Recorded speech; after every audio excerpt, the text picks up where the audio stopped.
Fashion Week is roaring along, and I'm at the Harmony Club for Zhang Toy's latest collection, Pretty in Black and White. So don't adjust your TV. There ain't no color in this show.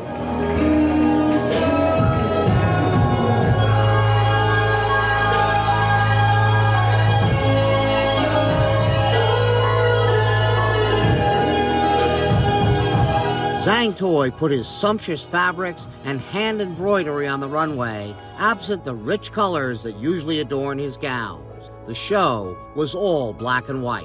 What was the inspiration for this season? The inspiration for spring 2023, I was using my fantasy of this gorgeous young girl who come of age, who would grow up as a tomboy, discover the beauty of haute couture. So she decided to raid her grandmother closet, her mother closet, and borrow her grandmother ballroom in the Grand Chateau or Castle or George Castle, and she decided one weekend just throw a big black and white soiree for all her beautiful young friends. And why the black and white? I always think of Truman Capote and the black and white ball. What inspired the black and white? You know what? I never thought of Truman Capote, of the famous black and white ball.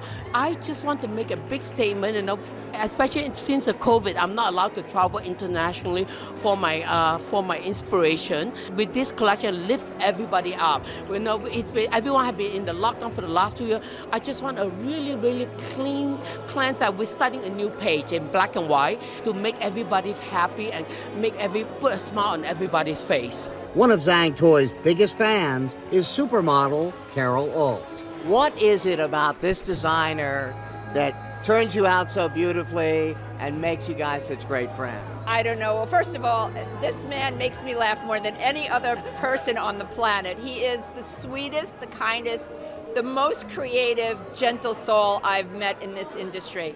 But besides that, I love his clothes. I mean, I must have he asked me one day, he goes, you have a couple of my pieces? And I started counting. I was like, oh my God, I think I have like 50 or 60 of your pieces.